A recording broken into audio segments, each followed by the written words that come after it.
everybody, welcome back to Cottoverdi. My name's Annette and today I'm going to be pruning the weeping cherry tree. This is a new cherry tree to us and it's time that I tackled it and started training it. We only planted it last year. I've also got some really pretty plants to put down at the bottom, so I'll talk you through those as well. Standing here at the bottom of the garden and I just want to show you what the view is like because it's so pretty. Having hated my tulip display with the black hero tulips in, now that the tulips have matured a bit, actually they've turned a very sort of dusty pale yellow and pink, and I've taken the black hero tulips out and it just looks really pastoral and peaceful. And in the background I've got the viburnum opulus and there's some lilacs blooming, and I don't know if it's going to come across on camera, but I'm going to show you because it's so pretty. So I'm here at the bottom of the garden and these are all the tulips that I'm looking at, and I've got Menton and Blushing Lady, and I just think they look so pretty and pastel. This is an Eleagnus Quicksilver and I just think it looks really pretty. And then in the background I've got a Viburnum opulus there, and there's one more behind the yew hedge there, and then there's another one over there. And this lovely blue colour is a Veronica. And then I've got a gorgeous lilac over in the background and it just looks so pretty. And then on the patio I've got all my crates of dahlias. I haven't taken them off the racks yet. I need to do that this morning, but I really wanted to get on and do this pruning before it got too hot. So now we've seen the view, back to the job at hand. This is the weeping cherry. We planted it last year and I already chopped a bit of it off last year, but it is super long and dangly and we don't want that. So what we're trying to create is a very sort of broad umbrella shape and not something that's really narrow and weepy. So we want to train it to grow upwards and outwards a bit before it starts dangling down. Now it's going to put on quite a significant amount of growth every year because that's what it does. Apparently weeping cherries are created from a rootstock with a sort of ground cover cherry that was discovered a few years ago that's grafted onto the top. So let me show you where the graft is. So it's normally quite easy to see the graft, and it's sort of the knobbly bit at the top, and sometimes you'll have two grafts, but this tree only has the one. It's kind of leaning a little bit actually, but what we're trying to do is encourage these branches to branch upwards and not to congest. Like this internal area here is just really congested and we don't want that. We want it to spread outwards. So I've got a couple of tools for this job. I've got Richard's old ratchet, broken extendable ratchet pruners, but I might need those for the larger branches.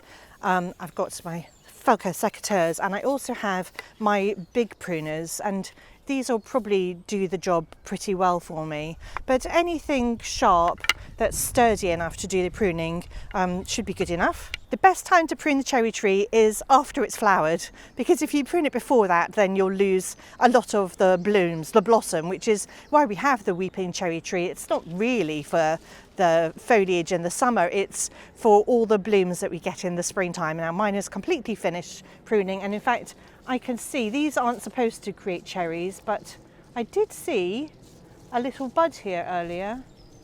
Where is it? Now I can only see a snail. Oh, here.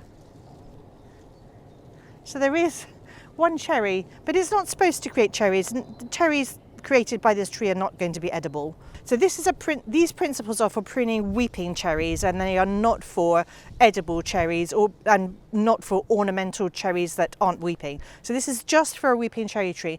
And what we're trying to do is we're trying to create branches that curve upwards and then curve upwards again. So I want it to create like a really wide canopy, and we don't want it all sort of dangling down in a narrow way. So what I'm going to cut to is an upward facing bud, so that hopefully it will stimulate growth next year, or this year in fact, because it's going to grow this summer. So it's going to stimulate the growth to continue upwards and outwards, and anything that's on the underside of the branches I'm going to prune those off because I don't want anything dangling down and growing near the trunk. Oh, the sun's coming out properly, that's lovely. So the first thing I'm going to do is to prune this branch here. So this is the biggest leader and I want this branch to stop here. I think I'm going to prune to this bud here. This is a nice upward facing bud. And hopefully if I prune back to this one here, what will happen is this one, it will stimulate this one to grow, and that will grow in an upward facing pattern this way. So I'm actually going to take off all of this, everything that's dangling down here. I don't want it because I don't want it to be dangling in this direction. I want to cut back to here. So I'm going to try and use my loppers to do that. And if these don't work, I will use Richard's old loppers, timber. Now, of course, as with any other pruning that we do, if I find anything that's dead or diseased or damaged, I'm going to cut that off. But it's such a new tree, and I've had a look and I don't think there is anything. But if there was anything that was dead or diseased, I'd take it off. And the other thing to be careful of is to make sure that we don't have any crossing branches. Now, I'm going to be taking quite a bit off here, so there probably won't be any crossing branches. But if your tree's a little bit older than mine, it might have some crossing branches, and those will rub against each other and create wounds which will open the tree up to disease.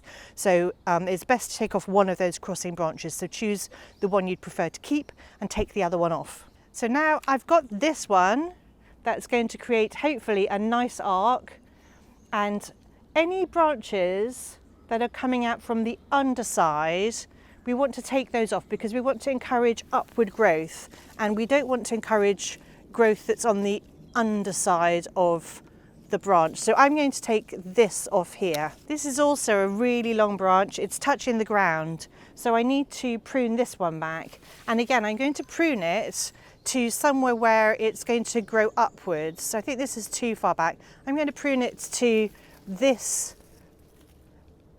node here. So anywhere where there are leaves growing or there's a node, just prune it back to there, and then what will happen is that will encourage this branch to start branching upwards. And then I'm going to do the same with the branches at the bottom here. So again, these are too long and I want them to go upwards. In fact, I feel like I don't particularly want the branches so far down. I'm going to take off the branches that are really, this one's too far down. I don't want that one. And then this one, I'm going to cut back to here. So I've taken off about half of it. It's got some branching going on already. I didn't want to take all the branching off it. And then here's another situation where I've got branching and it's coming from lower down the trunk. To be honest with you, I don't really want anything that's growing so far down the trunk. So I've taken that one off. I don't know whether to leave this here or not. I kind of want to encourage the top branches to grow. So, okay, I'm just going to chop these to an upward facing branch. Upward facing node. So I'm cutting the back quite far. There's another really long one here. This one's touching the ground too. So I'm definitely going to take this off, and I want it to start growing in an upwards direction. So I am cutting it quite far back. You're probably horrified by how much I'm taking it off, but this is such a young tree and it's going to recover. It's just going to carry on growing this summer. And this is, I mean, we didn't buy it this big when we planted it, so it puts on so much growth. I just really want this broad shape.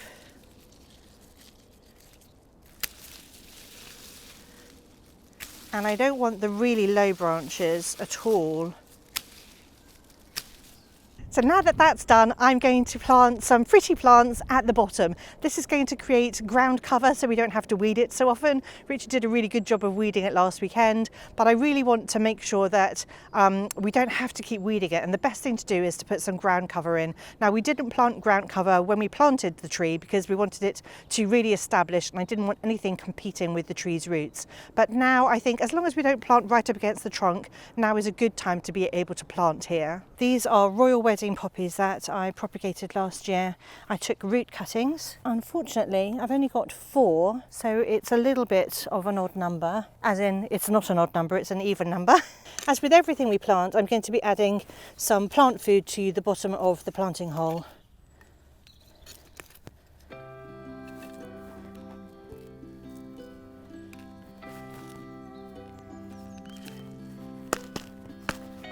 I really hope the slugs and snails don't get these poppies. I may have to put some protection down. I can see bulbs that we planted last year, but they didn't come to anything because the slugs and snails ate them all, so we didn't actually have any bulbs in this bed. So you can see that I'm not planting particularly close, like I'm outside the root ball of this plant, but none of these things that I'm planting in this bed are deeply rooted. Then I'm also going to be planting some gypsophila, and this is a pink one, and so this is really good ground cover, but it'll have really pretty pink flowers. And then I'm also going to be planting some phlox. It's looking a little bit ropey, but this is how it came from the supplier, and the slugs have been eating it. What I got Richard to do was to spread some compost on the top. That just gets incorporated as I plant. I wasn't using it as a mulch. I wanted to improve the soil a little bit. I probably could have planted these without the compost, but I was worried because this bed has been completely covered in weeds for so long that I was worried about the state of the soil underneath, and our soil is such heavy clay and it has so many stones in it that when we're planting for the first time, I do like to improve the soil a bit, as well as adding plant food.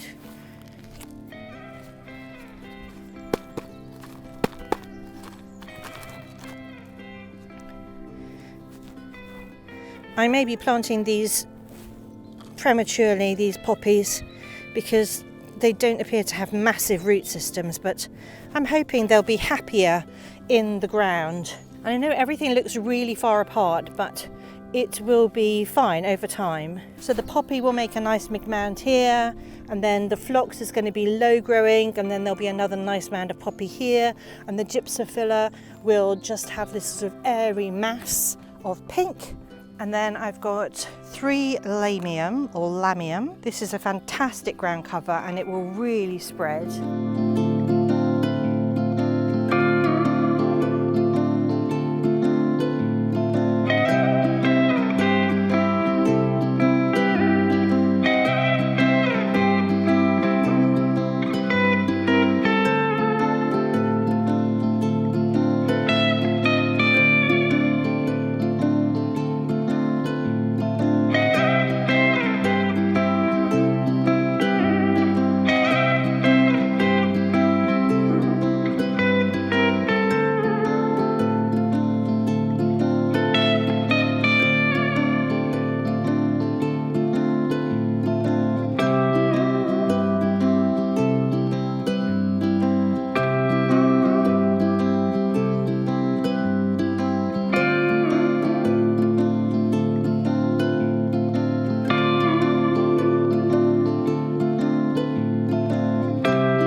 One thing that I'm going to do is just chop back the phlox because it's arrived looking quite bedraggled, and I think it's already flowered, and if it hasn't, it can just flower later.